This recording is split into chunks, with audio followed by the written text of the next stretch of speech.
우리 교회는 이런 기도를 잘 하지 않지만 보편적으로 교회에서 또 기도회 할 때 우리 주여 주여 주여 삼창합시다 이렇게 이제 기도를 합니다. 그래서 3번 기도를 하면 뭔가 기도가 확실히 응답될 것 같은 그런 이제 모습이 있습니다. 근데 왜 주여 주여 주여라고 3번 할까요? 그죠? 주여 3번이 완전수이기 때문에 우리가 완전한 기도를 하는 것일까요? 아니면 우리나라 말에 무엇을 하든지 3-4번을 해야 되니까 3번을 기도해 3번 이렇게 기도해야 그래도 완벽한 기도가 되는 것일까? 그렇죠? 제가 이런 생각을 옛날에 좀 많이 했습니다. 그러니까 어릴 때도 그러고 왜 꼭 주여 3번 부를까? 그래서 저는 가끔 주여 1번 부르고 합시다. 막 이렇게 이제 기도할 때가 많았습니다. 그런데 이제 보편적으로 다 우리 주여 삼창 하면서 이제 기도하는 걸 봅니다. 그리고 또 3.1절 되면 만세도 삼창하잖아요. 만세 삼창. 그래서 삼창이 참 이게 아주 보편적인 것 같아요. 그래서 왜 이렇게 3번씩 할까? 어디에 그걸 3번 해야 된다라고 하는 분명 규정은 없습니다. 그런데 성경을 읽다가 이 다니엘서 9장 19절 말씀에 와서 이 다니엘의 기도를 본따서 3번 기도하는 게 아닐까 이런 생각을 했습니다. 왜냐하면 다니엘도 오늘 보니까 주여 삼창을 하잖아요. 그죠? 주여라고 말씀하고 또 주여라고 주여 들으소서 주여 용서하소서 주여 귀를 기울이시고 행하소서 이렇게 기도하는 모습을 보게 됩니다. 물론 이 기도는 특별한 상황 속에서 이루어진 기도가 분명합니다. 그럼에도 불구하고 이 장면에 와서 이렇게 3번 주여라고 부르고 기도하는구나 이런 이제 발견하고서 기쁘게 그래 주여 삼창하고 기도하자 이렇게 이제 마음 먹었던 그런 시절이 있었습니다. 그러나 우리가 꼭 주여 삼창에만 하나님이 듣는 건 아닙니다. 하지만 3번이라는 건 완전수 개념으로 보면 간절함으로 정말 간절함으로 또 하나님의 응답에 대한 그 간구함으로 하는 기도의 모습은 이제 분명한 것 같습니다. 제가 다음 달 추천도서가 기도 길을 찾다입니다. 그래서 그동안 설교하였고 또 칼럼 썼었고 또 다른 면에서 썼던 글들을 모아서 이제 기도 길을 찾다 이렇게 책을 냈습니다. 그는 기도가 무엇인지 24시간 기도하는 방법을 어떻게 해야 될까? 그러니까 우리가 항상 기뻐하고 쉬지 말고 기도하라 그러는데 쉬지 말고 기도하기 위해서 우리는 어떤 삶을 살아야 할까? 이런 생각을 하면서 쓴 책입니다.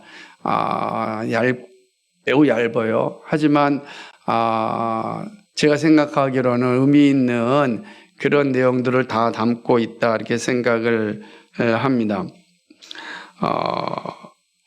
또 하나의 책이 또 쌓이는구나 이렇게 생각하지 마시고 다음 달에도 책을 꼭 사서 읽으시고요. 기도에 대한 바른 깨달음을 한번 서로 나눴으면 좋겠습니다.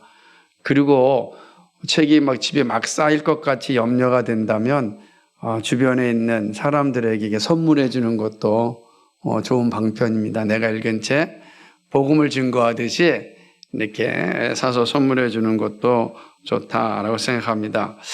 오늘 말씀은 아주 특별한 모습을 가지고 있습니다.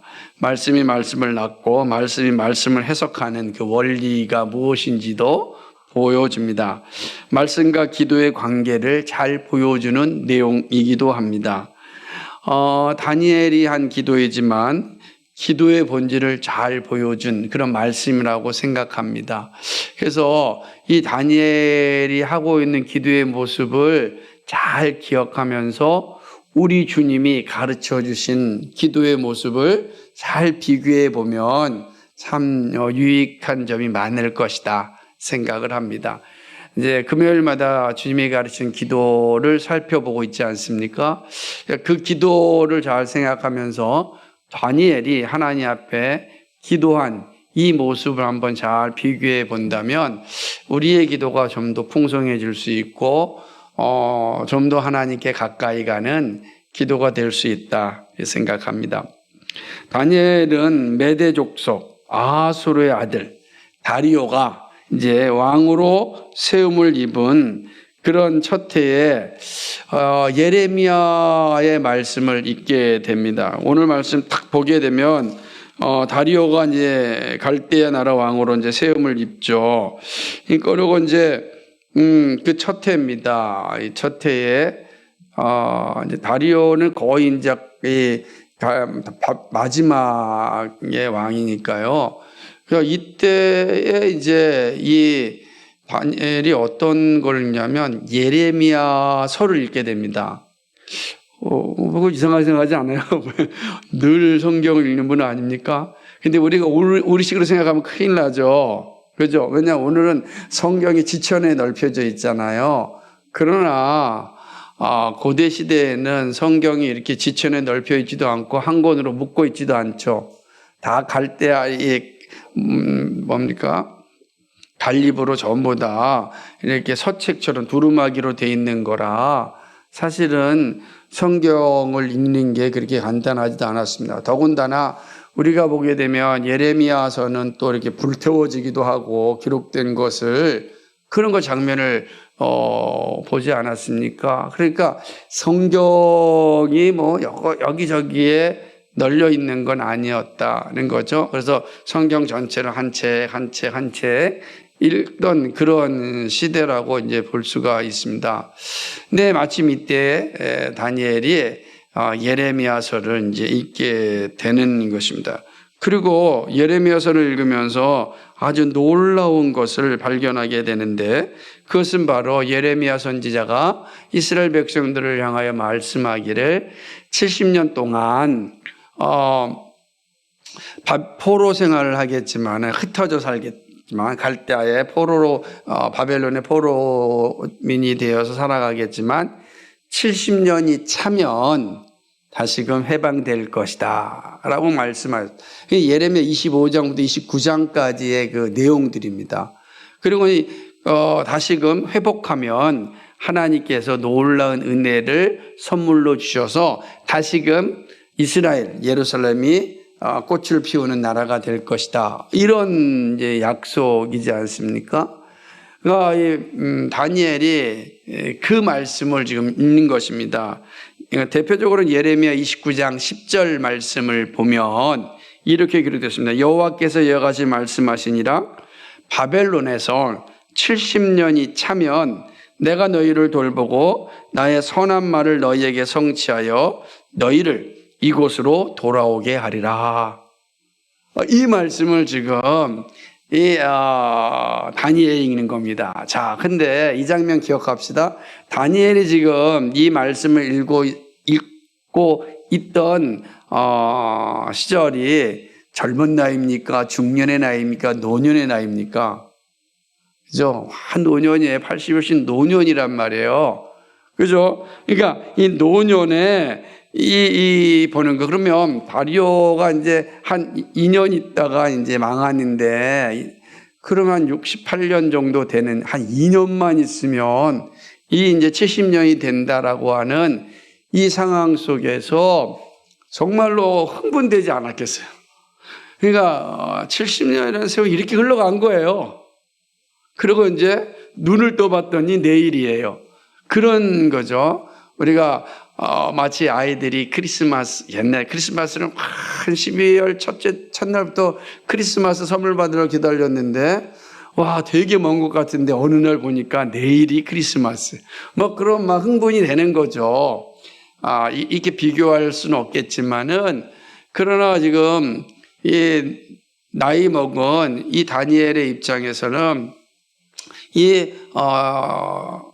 예레미야 선지자의 말씀이 정말 가슴을 쿵쾅쿵쾅거리고 심장을 두들기는 그런 말씀이 되었습니다. 다니엘이 이제 이 말씀을 읽고서 어떤 일을, 여러분이 기쁘고 즐거우면 어떤 일 해야 돼요? 여러분, 이 기쁘고 즐거운 일이 다가오면 어떤 일 하시겠어요? 뭐, 축제를 벌인다든지, 그죠? 그런 일 하지 않겠어요? 뭐, 기대가. 그런데 오늘 말씀을 보면 다니엘은 좀 다른 모습으로 이 날을 맞이할 준비를 하는 것 같습니다. 저는 이 모습이 우리가 주님 오심을 맞이할 때 우리의 모습이 어떠해야 하는지를 좀 비춰주는 것 같아요. 주님이 오신, 재림하시는 주님을 맞이하는 거 기쁘고 즐겁잖아요. 얼마나 행복합니까? 그런데 오실 주님은 어떤 분이시죠? 거룩하신 분이잖아요. 그죠? 거룩함. 우리는 그 거룩하신 신랑 되신 예수님을 맞이할 신부가 되어야죠. 그죠? 그러니까 거룩한 신랑을 맞이할 거룩한 신부로서 준비해야 되지 않겠습니까? 그게 주님을 맞이한 우리의 자세가 아니겠습니까? 신랑이 오는데 그냥 아무렇게나 살다가 맞이하면 되겠습니까? 마치 기름을 준비하지 않는 어리석은 다섯 처녀와 같은 모습을 갖는다면 그건 참 부끄럽잖아요.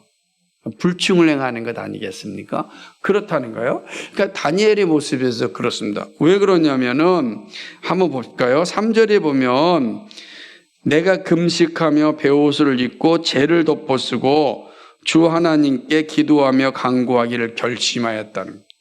이게 70년이 내일 모레가 오는데 막 기쁘고 즐거운 상황 아니겠습니까? 약속이 상. 그런데 다니엘은 어떤 결정을 하냐면 금식하고 죄를 벗고 하나님께 기도하고 간구하기를 결심하였다. 어떤 모습이라고 여러분 생각이 드십니까? 왜 이랬을까요? 왜 이렇게 금식하고 죄를 지었고, 이거는 하나님 온전히 회개의 자리에 나갈 때 하는 모습이란 말이에요. 근데 지금 70년이 차는 날이 다가오는데 지금 이렇게 금식하며 죄를 뒤엎는 이 행위를 어떻게 이해해야 될까? 그죠?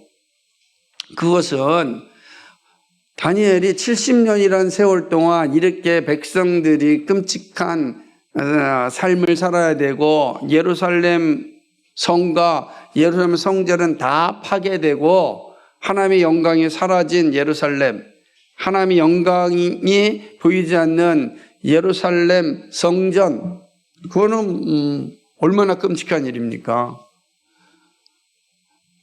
그 날이 왜 왔는지 다니엘은 이 70년이라는 말 속에서 철저히 깨달은 겁니다. 두 번 다시 우리에게 이런 아픔과 슬픔과 고통과 끔찍한 역사가 반복되지 않기를 원하는 마음 아니겠습니까? 그리고 주의 약속하심이 반드시 성취되기를 그래서 간절히 소망하는 자세가 아니겠습니까? 그러니까 그 마음이 있는 거야. 지금 들뜰 게 아니라 주님께서 하신 말씀이 그대로 이루어지고 우리가 하나님께 행한 모든 이 악행에 대해서 하나님의 온전한 긍휼하심을 조금 받아야, 그래야 약속의 나라, 그 영광의 나라가 회복될 것이다. 그러니까 다니엘은 분명히 이런 거죠. 다시 말하면 신랑 되신 예수님을 맞이하게 한 거룩한 신부의 모습을 다시 회복될 예루살렘을 맞이하기 위해서 거룩하게 준비하고 있는 다니엘의 모습을 볼 수 있습니다. 이거는 우리가 이 종말의 시대를 살아갈 때 어떻게 살아야 하는지를 잘 보여주심입니다.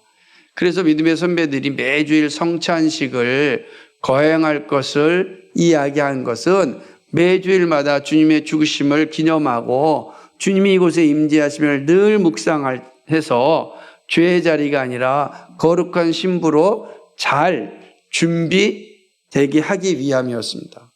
근데 이 인간의 타락한 본성이 이 거룩한 성찬이 습관적으로 진행하게 되는 상황을 만들게 되니까 이거를 또 죄 짓는 거야. 그래서 1년에 4번을 한다든지 우리처럼 6번을 한다든지 혹은 12번 한다든지 이렇게 변경된 거죠. 참 아쉽죠. 그만큼 죄성이라는 게 참 무섭다 이렇게 말할 수 있습니다. 그러므로 오늘 다니엘은 이러한 분명한 사실 앞에서 들뜨지 않고 하나님의 약속이 온전히 이루어지기를 기도하고, 그리고 두 번 다시 이러한 슬픔의 역사가 우리에게 일어나지 않도록 철저하게 준비하고 회개하는 그런 모습을 볼 수가 있는 것입니다. 하나님께 금식하고 배옷을 재로 덮어쓰고 하나님께 기도하고 간구하기를 결심하였다. 이 모습에서 정말 간절함과 결연함이 있는 모습을 보게 됩니다. 다니엘의 이 특별 기도는 참 많은 것을 볼 수가 있습니다. 여러분, 우리가 알고 있다시피 다니엘은 하루에 3번씩 기도했어요. 그죠? 늘 기도했던 사람 아닙니까? 특별 기도가 필요한 건가요? 3번 매일 기도하는 거 엄청나지 않습니까? 그런데 또 특별 기도를 하지 않습니까? 우리에게 주는 교훈이 있는 겁니다. 우리는 늘 일상으로 기도하지만 특별한 사건 앞에서는 정말 우리는 금식하며 기도할 필요가 있습니다. 우리에게는 그러한 때가 종종 오기도 합니다. 여러분, 만약에 우리 국가가 어려운 상황에 처하면 우리는 금식하며 기도해야 됩니다.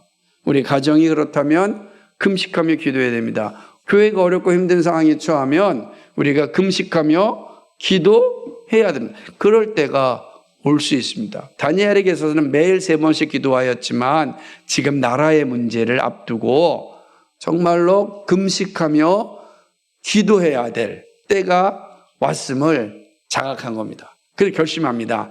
내가 하나님께 기도해야 되겠다라고 하는 것이죠. 다니엘은 이 놀라운 기도를 통하여서 하나님께 어마어마한 계시를 또 받습니다. 오늘 우리가 살펴보는 전반부는 기도의 모습을 나타나고 있지만 9장의 후반부는 그 기도로 말미암아 주어지는 하나님의 계시를 보게 됩니다. 그래서 오늘 우리는 좀 기도의 모습을 살펴볼 것이고 그 기도의 열매로서의 계시가 어떤 것인지는 이제 다음에 살펴보게 될 겁니다. 그래서 오늘은 이 다니엘의 기도의 모습을 통해서 우리에게 가르쳐 주시는 그런 교훈을 생각해 보고자 하는 것입니다. 다니엘의 이 기도 전체를 살펴보게 되면 다니엘의 기도는 우리에게 기도가 어떠해야 하는지를 잘 보여줍니다. 저는 이 기도가 정말 구약에 수없이 많은 기도가 있지만 이 다니엘의 기도는 참 위대한 기도 중에 하나다, 이렇게 좀 생각이 듭니다. 아마 그만큼 간절함과 그만큼 아주 정직함과 그리고 아주 하나님의 뜻을 온전히 드러내고자 하는 그런 결연함이 묻어있는 그 기도이기 때문에 그렇습니다. 그럼 다니엘의 기도는 어떤 모습을 가지고 있는가? 첫째, 그는요 말씀에 입각한 기도를 합니다. 말씀을 읽고 깨달은 자에게 나타나는 행동은 기도입니다. 그럼 이게 거꾸로 생각하면 말씀을 읽지 않는 사람들의 기도는요 매우 깊이가 깊지 않거나 얕거나 혹은 기도의 자리에 잘 가지 않습니다.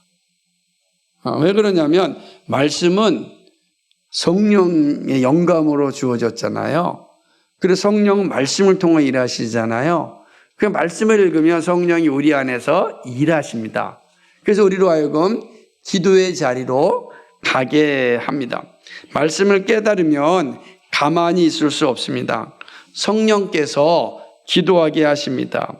지금 다니엘이 그런 상황에 이르게 됐습니다. 늘 하루에 3번씩 기도하였던 다니엘이었습니다. 그런데 예레미야서를 읽고 거기서 하나님이 약속하신 말씀을 보고 깨닫자 그는 하루에 3번 기도로 이게 해결할 일이 아님을 알았습니다. 그래서 특별히 금식을 스스로 선포하고 자기가 선포한 거 자기에게, 그리고 마치 왕과 제사장들이 국가의 문제라든지 혹은 위험한 상황이 왔을 때 죄를 덮고 기도했던 그 모습 그대로 자신이 죄를 지었고 기도의 자리로 가는 겁니다. 누가 하라고 한 게 아니잖아요. 누가 하라고 한 게 아니라 다니엘이 말씀을 읽고 깨닫자 성령께서 다니엘로 하여금 기도의 자리로 나가게 한 겁니다. 그래서 그는 기도의 자리에 있습니다. 말씀이 그를 지배하였고 말씀이 그를 기도의 자리로 가게 하였습니다. 금식하지 않을 수 없는 기도를 하게 하였습니다. 그러면 말씀이 우리 안에 살아있으면 우리는 기도의 사람이 됩니다. 그 거꾸로 기도의 사람은 말씀의 사람입니다. 그렇죠? 그러니까 우리가 정말 기도하는 사람들은 말씀의 사람이에요. 그럼 한번 생각해 봅시다. 말씀이 없는데 기도 열심히 하는 분은 어떤 사람일까요? 말씀이 없는데 기도는 열심히 해요.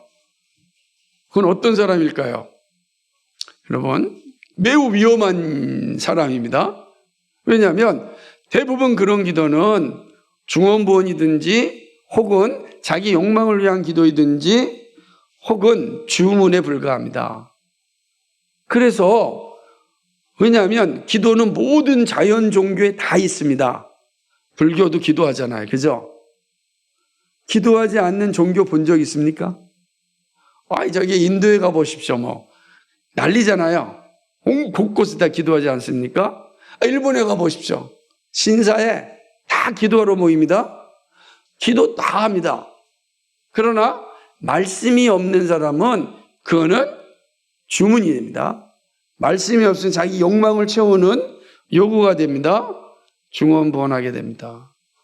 그래서 말씀이 있어야만 참된 기도가 되죠. 그러니까 말씀의 사람은 반드시 기도하는 사람이 됩니다. 기도하는 사람은 말씀의 사람이 되어야 합니다. 그래야 참된 기도가 될 수 있고 그 기도가 응답받는 기도가 됩니다. 그것이 바로 오늘 다니엘의 모습을 통해서 우리에게 보여주고 있습니다. 항상 우리 안에 이러한 자세가 필요합니다. 두 번째, 다니엘의 기도를 보면 기도의 대상이 분명합니다. 다니엘은 자신의 하나님 여호와께 기도합니다. 그죠? 다니엘이 고백하는 하나님 여호와는 크고 두려우신 하나님입니다. 그리고 주를 사랑하고 계명을 지키는 자에게 언약을 지키시고 인자를 베푸시는 하나님입니다. 이 사실을 잘 기억하십시오. 하나님이 어떤 분입니까? 지금 다니엘이 고백하고 있는 것은 하나님 여호와께 기도하고 있습니다. 그죠? 4절에 보니까 내 하나님 여호와께 기도하며 자복하여 이르기를. 지금 그는 하나님 앞에 나와 기도하고 있습니다. 근데 그 하나님이 누구냐? 그 하나님은 크시고 두려워할 하나님, 크시고 두려우신 하나님이다 라고 고백하고 있습니다. 크다라고 하는 건 덩치가 크다 그런 의미 아니죠. 그분은 창조주십니다. 그죠? 전능하신 하나님이십니다. 스스로 계시는 분이십니다. 처음과 나중이십니다. 이분보다 크신 하나님 없잖아요. 그죠? 처음이요 나중이신 하나님, 전능하신 하나님이요 창조주 하나님에 대한 고백입니다. 크신 하나님, 모든 것을 다 담으신 하나님이잖아요. 그러면 그 시편 기자가 139편에서 이야기하기를 우리의 앉고 일어섬도 아시는 하나님, 그런 거예요.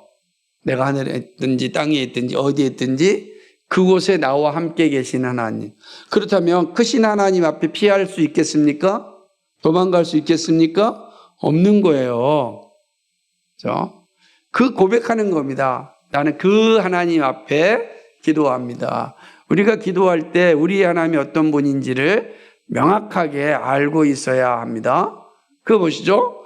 그리고 또 어떻게 기도합니까? 주를 사랑하고 주의 계명을 지키는 자를 위하여 언약을 지키시고 인자를 베푸신 하나님입니다. 여기서 보십니다. 언약을 지키시고 인자를 베푸시는 하나님이다라고 하는 거죠. 여기서 보게 되면 주를 사랑하고 주의 계명을 지키는 자를 위하여 언약을 지키신다, 이렇게 말씀하고 있습니다. 그 전에 두려우신 하나님이죠. 여기서 두렵다, 크고 두렵다라고 할 때 그 두렵다라고 하는 게 경외하다는 그 의미입니다. 다시 말하면 거룩하신 분에게 함부로 대하는 자는 죽음을 면치 못합니다. 죄에 있어서 무서운 심판이 임하십니다. 그러므로 거짓과 선동으로 기도해서는 안 되고 믿음 생활에서는 안 된다라고 하는 것을 이야기합니다. 그러니까 내가 지금 하나님 앞에서 크신 하나님이요, 또 두려우신 하나님 앞에 기도할 때 내가 그냥 농담하듯이 기도하거나 거짓으로 기도하거나 이렇게 해서는 안 된다는 거예요. 항상 정직하게 기도해야 된다. 왜요? 하나님 앞에 장난으로 기도하는 자는 반드시 심판을 받습니다. 이게 두려우신 하나님입니다. 그리고 언약을 지키신 하나님입니다. 아담과 맺은 첫 언약은 노아와 아브라함과 야곱과 요셉과 모세와 다윗을 통하여 지키셨습니다. 하나님이 우리 하나님이 되고 우리 하나님의 백성이 되었습니다. 그 언약, 하나님을 사랑하고 계명을 지키는 자에게 하나님은 항상 너는 내 백성이고 나는 너희 하나님이다, 이걸 항상 지키셨습니다. 그러잖아요. 아담에게도 그렇고요, 노아에게도 그렇고요, 아브라함에게도 그렇습니다. 주의 계명을 지키고 사랑하는 자에게 하나님께서 이 일을 하셨다라고 하는 것입니다. 그리고 선지자를 통하여 새 언약으로 오실 예수님을 알려주셨습니다. 옛 언약의 성취가 바로 새 언약이신 예수님입니다. 그리고 다시 오실 주님을 통하여 하나님 나라가 완성됩니다. 하나님은 언약의 성취자입니다. 지금 다니엘에 이 사실 분명히 고백하는 거예요. 그럼 여기에 뭐가 약속되어 있습니까? 70년만 회복하신다는 그 언약을 지키신 하나님에 대한 고백이 있는 거죠. 그러니까 이미 믿음의 선진들에게 언약을 지키셨듯이 예레미야 선지자를 통해 주셨던 그 약속이 성취될 것이고, 또 예레미야 선지자를 두었던 그 새 언약도 성취될 것이다, 말씀하시는 거예요. 그러니까 그 분명한 언약의 성취자인 하나님께 그는 기도하고 있습니다.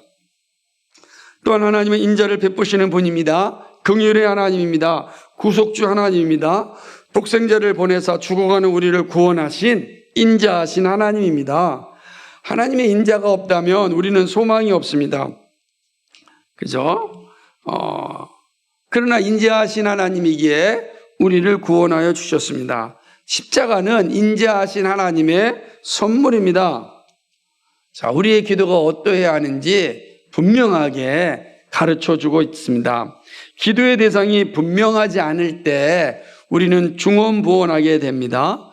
주님이 가르쳐 주신 기도의 시작이 무엇이죠?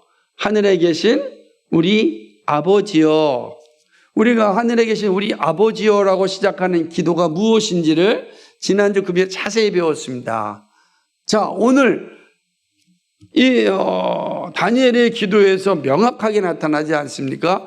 예수님이 그를 하늘에 계신 우리 아버지여라고 이야기하였다고 한다면, 다니엘은 이 본문을 통해서 자신이 고백하신 하나님이 누구인지를 이야기합니다. 크시고 두려워 주 하나님, 주를 사랑하고 주의 계명을 지키는 자를 위하여 언약을 지키시고 인자를 베푸시는 하나님, 그 하나님께 기도합니다.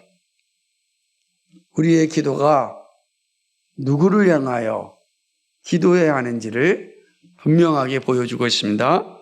세 번째는요, 하나님께 죄를 고백하고 회개합니다. 다니엘의 기도의 모습을 통해서 우리에게 가르쳐주는 모습은 죄에 대한 회개입니다. 다니엘은 이스라엘이 지은 죄에 대하여 분명하게 알고 있었습니다. 5절을 보면은 주의 법도와 규례를 떠나서 패역하고 행악하고 반역한 존재였음을 고백합니다. 하나님께서 주의 율례와 법도를 지키면 그 나라가 영원할 것이라고 약속하셨습니다. 다윗에게 약속하셨습니다. 그죠? 다윗 시대의 나라가 세워지니까 다윗에게 분명히 말씀하셨습니다. 주의 율례와 법도를 지키면 그 나라가 영원할 것이다. 솔로몬에게 그 약속을 줬습니다. 그죠? 다윗 때의 그 어마어마한 영토를 솔로몬이 잘 지켰습니다. 그리고 솔로몬이 약속을 합니다. 규례와 율례를 지키면 이 나라가 영원할 것이다. 그리고 그의 솔로몬의 자녀들에게 이 약속이 그대로 주어졌습니다. 그런데 어떻게 됐습니까? 규례와 율례를 지키지 않았습니다. 결국 나라는 망하였습니다. 쪼개졌고 망하였고 모든 이스라엘 백성들은 다 흩어졌습니다. 여러분, 이스라엘이 망할 때 이스라엘 백성들이 바벨론으로만 간 게 아닙니다. 그죠? 바벨론만 가지 않았습니다. 애굽으로도 아시리아도 다 지역으로 다 흩어진 거예요. 뿔뿔이 터졌습니다. 뿔뿔이 흩어진 이 끔찍한 역사를 이스라엘은 보았습니다. 왜 그들이 이러한 역사를 맞이하였습니까? 주의 규례와 율례를 지키지 않았기 때문입니다. 그래서 다니엘은 분명하게 이 사실을 고백합니다. 우리가 주의 율례와 규례, 주의 말씀을 어겼습니다. 패악한 자입니다. 그러면 아주 정직하고 정확하게 자신을 하나님 앞에 내려놓고 기도하는 모습입니다. 우리에게 이런 자세가 참 필요합니다. 새하늘과 새 땅을 바라보면서 주님을 맞이하려면 이런 죄에 대한 분명한 회개가 우리에게 있어야 됩니다. 그러지 않고서는 신랑 되신 예수님을 맞이할 수 없습니다. 이 사실이 보여주는 것입니다. 그리고 주의 선지자들이 전한 말씀을 듣지 않았다고 고백합니다. 6절입니다. 말씀이 생명인 민족이 말씀을 듣지 않으면 죄 외에는 아무것도 할 수 없습니다. 다니엘은 자신과 백성들이 지은 죄에 대하여 회개합니다. 그러기에 하나님의 공의는 하나님께 돌아가고 수치는 이스라엘 백성들에게 돌아가는 것이 합당하다고 고백합니다. 7절 말씀입니다. 정말 위대한 고백입니다. 우리가 잘못했으니 수치는 우리가 받는 게 당연합니다. 하나님께서 행하신 공의는 합당합니다. 하나님의 공의가 합당합니다. 우리가 70년 동안 다 뿔뿔이 터져서 이런 모욕과 이런 핍박과 이런 고난과 이런 아픔을 당하는 거 당연합니다. 이게 다니엘의 고백입니다. 변명하지 않습니다. 왜요? 사실이니까. 그 정직하게 다니엘을 고백합니다. 수치가 우리에게 오는 거 맞습니다. 여러분, 이런 분명한 자기 고백이 있어야 합니다. 정직하게 우리의 모습을 하나님께 내려놓는 자세가 필요합니다. 우리는 죄인입니다. 그래서 사도 바울이 고백하는 것처럼 저희는 죄인 중에 괴수입니다 라고 표현하는 겁니다. 나는 죄인 중에 괴수입니다. 이게 사는 길입니다. 이게 사는 길. 이게 거룩하신 주님, 신랑 되신 주님을 맞이할 수 있는 준비입니다. 그 사실을 다니엘의 기도에서 볼 수 있습니다. 죄에 대한 인정과 고백이 하나님의 마음을 움직이는 기도입니다. 네 번째는요, 용서를 구하는 기도입니다. 다니엘은 하나님께 용서를 구합니다. 용서는 죄를 인정하는 자만이 받을 수 있습니다. 죄의 고백이 있은 후에 죄의 용서를 구합니다. 용서를 구하기에 앞서 아주 철저하게 자신을 낮춥니다. 하나님의 목소리, 즉 말씀을 듣지 않았고 우리는 주의 율법을 행하지 않았습니다. 9절과 10절을 보면 얼마나 다니엘이 자신을 낮추고 있는지 모릅니다. 우리는 주의 말씀을 듣지 않았던 아주 못돼 먹은 자였습니다 라고 이야기하고 있지 않습니까? 10절 한번 볼까요? 10절 같이 읽겠습니다. 시작.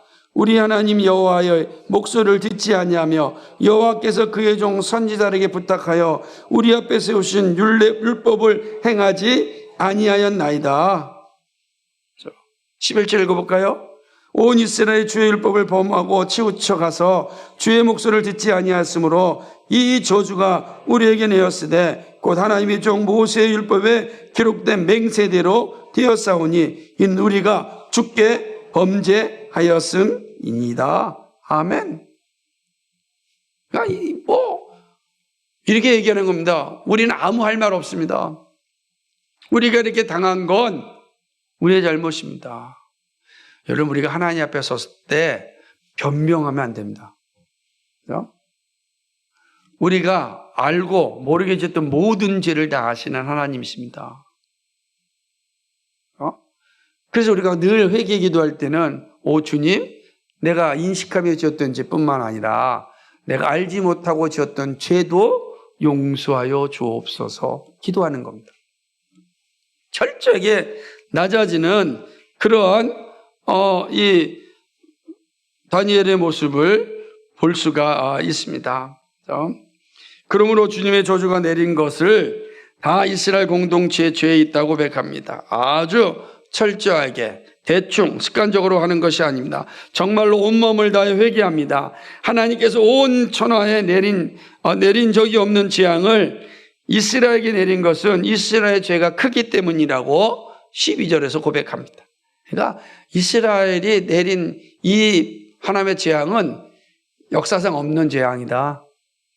그러나 그 재앙이 이스라엘에 임한 것은 이스라엘 죄 때문이다. 항변할 수가 아무것도 없다. 그리고 이런 거 보면 우리가 고집 피우고 거짓말하고 남에게 막 그런 거 얘기하고 하는 게 얼마나 부끄러운 줄 알아야 돼요. 우리 교회에서 지금 벌어지고 있는 아주 이 긴장이 있잖아요. 청소 문제를 놓고 이거는 주일학교가 해야 돼. 아니 청년부, 이 중고등부 이런 거 하지 말아야 되는 거지. 내가 보일 때 하는 겁니다. 근데 우리 잘 안 되잖아요, 그죠? 정말로 많이 안 되는 것들은 자기의 어떤 그 기득권이나 이익이 딱 걸리면 양보하지 않잖아요. 절대. 이게 아닌 거 알아요. 알면도 불구하고 절대로 양보하지 않는. 다니엘이 하나님 앞에 섰을 때 이러지 말아야 됩니다. 보여주는 거예요. 다니엘이 보여주는 하나님 앞에서는 이런 모습을 가지면 안 된다. 그러면 우리도 늘 하나님 앞에 서서 살아가는 사람들이니까 참 정직하게 살아야 됩니다. 그렇죠? 가끔 축구하다 보면 이게 핸들링을 했는데 심판이 보지 않았습니다. 근데 상대편이 봤습니다. 상대편이 핸들링이다 핸들링이라고 얘기합니다. 근데 심판이 보지 않았습니다. 그럼 핸들링 당한 사람 어떻게 해야 되겠습니까? 야, 심판이 안 봤어요. 근데 상대편은 핸들링이랑 해요. 이때 선수가 아무 말 안 하면 그냥 진행합니다. 핸들링이 안 됩니다. 그렇죠? 여러분, 그 프로 선수든지 어디를 보면요, 전부 자기가 반칙했다, 핸들링했다, 스스로 손 들고 자수하는 사람 아무도 없습니다. 그래서 목사님들 모여서 축구할 때 이게 매우 힘든 문제예요. 그래가지고 혹시 말 안 하면 아니 목사님이 그럴 수가 있냐고, 축구장에서 갑자기 목사가 나오면 했다고 손 들어야 됩니다. 이제 했다고. 참 이게 자기 이익에 걸리게 되면 참 우리가 양보 못하는 게 이런 모습입니다. 그러나 우리 하나님 앞에 섰을 때, 하나님 백성으로 살아갈 때 정말 죄에 대해서 온전한 모습으로 회개해야 되는 것입니다. 이스라엘은 하나님께서 율법에 기록한 대로 재앙을 내렸음에도 진리를 깨달아 죄악에서 떠나고 하나님 여호와를 기쁘게 하는데 그렇게 하지 않았습니다. 그렇게 하나님 기뻐하시는데 그렇게 하지 않았다는 거예요. 재앙을 보면서 뉘우치지 아니한 무지와 어리석음을 사실은 고백하면 13절입니다. 우리가 하나님께서 이런 재앙을 줬을 때 우리가 빨리 돌이켜서 진리의 자리에 서야 되는데 그러지 않았습니다. 이렇다니까 빨리 돌이켜야 돼. 13절 한번 읽어볼까요? 뭐라 그러는지 한번 잘 보세요. 13절 읽어봅시다. 시작. 모세의 율법에 기록된 대로 이 모든 재앙이 이미 우리에게 내렸사오나 우리는 우리의 죄악을 떠나고 주의 진리를 깨달아 우리 하나님 여호와의 얼굴을 기쁘게 하지 아니하였나이다. 참 이런 거죠. 주의 진리를 깨달아 우리 하나님 여호와의 얼굴을 기쁘게 하지 않아서 깨달아 해야 되는데 그러지 않았다는 거예요. 말씀은 말씀이고 나는 나다라고 사는 거죠. 회개하지 않는 민족에게 하나님은 약속하신 심판을 내리십니다. 하나님은 사람과 달리 모든 일에 공의로우신 분입니다. 그죠? 그런데 공의로우신 하나님의 목소리를 듣지 않습니다. 순종하지 않았습니다. 다니엘은 죄를 고백하면서 하나님께 간절히 간구합니다. 기도의 간구는 죄에 대한 고백과 긍휼하심에 대한 소망으로 이어집니다. 그죠? 하나님이 행하신 일은 가장 공의로운 일입니다. 참 이거 말하기가 쉽지 않잖아요. 죄를 다 고백하고 맞습니다, 하나님. 하나님이 가장 공의로운 일입니다. 여러분, 내가 뭘 잘못했는데요? 이런 게 아니라 하나님이 행하신 일이 공의롭습니다. 이 고백하기가 쉽지 않습니다. 그러나 다니엘은 그 모습을 보여주는, 우리가 회개할 때는 철저하게 하나님의 공의에 입각하여 해야 되는 겁니다. 그게 기도의 모습, 우리의 기도 속에 있다. 다섯 번째는 하나님의 영광을 위한 간구입니다. 하나님의 영광을 위하여 예루살렘을 회복하여 줄 것을 기도합니다. 용서를 구하잖아요. 그런데 그 용서에 대한 응답이 나의 욕망이나 나의 영광이 아니라 하나님의 영광을 위하여 용서하여 주십시오 라는 기도라는 것입니다. 기도의 목적이 하나님의 영광이었습니다. 기도의 응답이 하나님의 기쁨이 되기를 기도합니다. 다니엘은 주의 공의와 분노가 주의 성 예루살렘에서 떠나게 해달라고 기도합니다. 다니엘은 하나님의 공의로 인하여 현재의 죄와 과거의 죄로 인하여 예루살렘과 주의 백성이 이방인들에게 지금 수치를 당하고 있다고 말합니다. 16절에 그런 거. 하나님, 우리의 과거의 죄와 지금의 죄 때문에 지금 이스라엘이 수치를 당하고 있습니다. 근데 하나님, 이렇게 수치를 당하는 거, 이방인들에게 이렇게 수치를 당하는 거 하나님 그냥 보고만 계시지 말아달라고 기도하는 겁니다. 하나님 그냥 그거 그대로 그렇게 보고만 계시겠습니까? 우리가 이방인들에게 이렇게 수치를 당하고 있는 거 우리의 죄 때문인 거 아는데 계속 보고만 계시겠습니까? 하나님 영광을 위해서 이 수치를 제하여 주시옵소서 라는 기도입니다. 그 모습이죠. 다니엘은 주의 얼굴빛을 주의 황폐한 성소에 비추어 달라고 간절히 간구합니다. 주의 전은 하나님의 임재의 장소이지 않습니까? 하나님의 집이지 않습니까? 그러니 다시금 회복할 수 있는 기회를 달라고 기도합니다. 주의 얼굴빛을 주의 황폐한 성소에 비춰달라는 고백입니다. 예루살렘을 기억하여 달라는 기도입니다. 성소의 회복이 없이는 이스라엘 회복이 없습니다. 하나님께서 예루살렘 성전에 임재한다는 것은 그 이스라엘의 생명을 의미하기 때문입니다. 다니엘은 자신의 간구가 정당해서 하는 것이 아님을 분명하게 밝힙니다. 공의로운 하나님 뜻에 순종하지만 18절의 말씀처럼 그래도 공의를 베풀어 주십시오. 하나님의 공의가 합당하지만 그래도 공의를 베풀어 주십시오. 하나님의 영광을 위해서 우리 살려주십시오. 하나님의 영광을 위해서 교회를 회복해 주십시오. 오늘 한국교회가 많이 힘들고 어렵고 욕을 먹고 있고 점점 숫자가 줄어들고 있는 이 안타까운 시절에 우리가 할 기도가 뭔지 아십니까? 하나님 영광을 위하여 한국교회를 살려주십시오. 한국교회가 잘했다는 게 아닙니다. 우리가 잘했다는 게 아닙니다. 우리 잘못했습니다. 말씀을 어겼고 범죄하였고 만몬에 빠졌고 하나님의 뜻대로 사는지 못했습니다. 그러나 하나님 영광을 위하여 한국교회 좀 살려주십시오. 하나님의 이름이 부끄러움 당하지 않도록 하나님 좀 살려주십시오. 우리의 기도가 여기 있어야 돼요. 우리가 아니라. 그것이 다니엘의 기도예요. 다니엘의 기도가 여기 있는 것입니다. 성전을 더럽히던 이스라엘은 성전을 회복할 자격도 능력도 없습니다. 오직 하나님의 은혜가 있어야 가능합니다. 성전이 회복되는 것이 진정한 해방이기 때문입니다. 그러기에 주의 얼굴을 비춰달라고 간절히 간구합니다. 우리의 기도가 어디에 있어야 하는지를 잘 보여주는 모습입니다. 기도는 나의 욕망을 채우는 것이 아니라 하나님의 영광을 위하여 나를 사용하여 달라는 간구입니다. 분명하셔야 됩니다. 그렇죠? 이러한 기도가 우리에게 있기를 소망합니다. 여섯 번째, 다니엘은 끈질기게 부르짖으며 기도합니다. 다니엘은 주여 들으소서, 주여 용서하소서, 주여 귀를 기울이시고 행하소서, 지체하지 마옵소서 기도합니다. 세 번이라는 건 끈질김을 얘기합니다. 끈질김, 간절함과 끈질김. 기도가 응답될 때까지 기도합니다. 다니엘은 간절한 기도가 하나님의 영광을 위한 기도임을 드러냅니다. 기도의 응답은 우리를 위함이 아니라 하나님 자신을 위하여 하실 것을 간구합니다.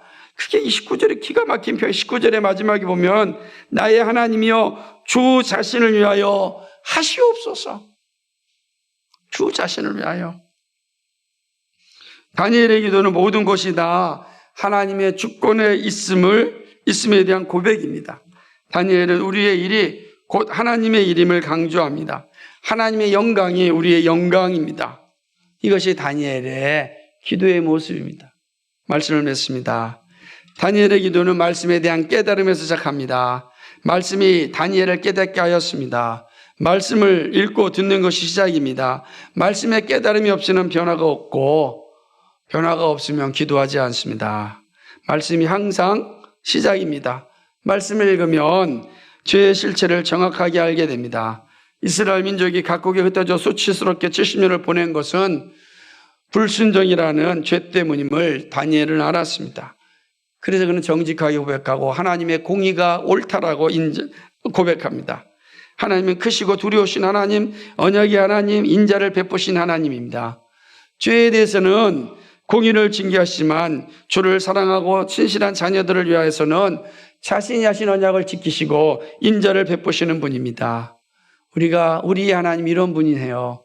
그러므로 우리는 하나님 앞에 정직하게 서서 기도해야 되는 것입니다. 회개는 말씀을 깨닫고 거듭난 성도의 표징입니다. 회개를 통하여 구원받음의 영광을 알게 됩니다. 회개는 다시 살아나는 영광입니다. 그러므로 이스라엘이 다시 살아나려면 회개가 필요합니다. 그러나 분명하게 알고 있어야 할 모습은 다니엘의 모든 것은 다 하나님의 영광을 위한 기도라는 사실입니다. 다니엘의 욕망을 위하여 이스라엘의 회복을, 그러니까 다니엘은 자기의 욕망을 위하여 또 이스라엘의 욕망을 위하여 이스라엘의 회복을 구하지 않았습니다. 하나님의 이름이 높임 받기 위하여 기도하였습니다.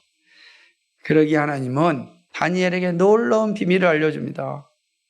놀라운 비밀이 20절로부터 마지막 절인 말씀입니다. 참 이거는 이제 인류 마지막 종말에 대한 놀라운 이 계시를 그는 알게 되는 것입니다. 사랑하는 여러분, 다니엘의 모습을 보면서 여러분의 기도를 한번 비교할 때 어떤 모습을 가지고 있습니까?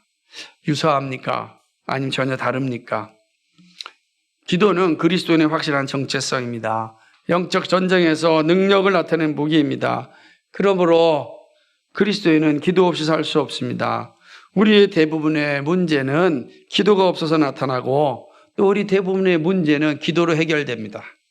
기도하지 않는 신자는 존재할 수 없습니다. 기도하지 않는 것은 회심하지 않은 가짜 그리스도인이거나 유사 그리스도인입니다. 참 신자는 기도 없이 살 수 없습니다. 기도가 생명이고 양식이기 때문입니다. 다니엘은 기도의 모습을 우리에게 분명하게 보여주었습니다. 그리고 우리 주님 역시 기도를 가르치시고 기도하며 사셨습니다. 예수님이 기도하셨다면 인류 가운데 기도하지 않고 살 수 있는 이가 누가 있겠습니까? 그렇지 않습니까? 예수님이 기도하시며 사셨습니다. 그러면 기도하지 않고 산다는 건 가짜이거나 유사 그리스도입니다. 사랑하는 여러분, 기도는 성경이 가르쳐 주시고 우리 주님이 보여주신 대로 기도해야 됩니다. 여러분의 삶의 모든 것 가운데 이러한 기도가 있어야 됩니다. 가장 우선적인 것은 기도의 시작은 우리가 분명히 누구한테 기도하고 있는지 알아야 됩니다. 사랑하시는 이여 이런 기도 안 됩니다. 분명하게 하늘에 계신 우리 아버지여 라고 기도하듯이 거룩하신 아버지여 기도해야 됩니다. 여러분, 이 기도가 분명히 시작해야 그 다음 기도가 바르게 이어지는 것입니다. 항상 기도할 때 이 시작이 중요합니다. 그렇죠? 사랑이 많으시고 크신 하나님, 거룩하신 하나님, 반드시 우리의 기도는 우리 하나님께 하는 겁니다. 그것으로부터 우리의 기도가 시작됨을 기억하시기 바랍니다. 주여 주여 주여라고 부르짖으면은 이러한 진리가 담겨 있습니다. 자, 우리가 이제 이 사실을 분명히 안다면 우리가 언제 어디서나 주여 삼창합시다 할 때 이 분명한 기도가 가능해집니다. 이런 기도가 우리의 삶을 지배할 수 있기를 주님의 이름으로 간절히 축복합니다. 거룩하신 하나님 고맙고 감사합니다. 오늘 다니엘의 기도를 통하여서 오늘 우리의 기도의 모습을 살펴보았습니다. 다니엘이 기도합니다. 주여 들으소서, 주여 용서하소서, 주여 귀를 기울이시고 행하시옵소서. 우리 주여 주여 주여 부르는 이 기도의 놀라운 비밀을 알았습니다. 우리의 삶 속에서 이 기도의 비밀을 안 신자답게 살아갈 수 있도록 도와주옵소서. 감사하며 예수 그리스도의 받들어 기도합나이다. 아멘.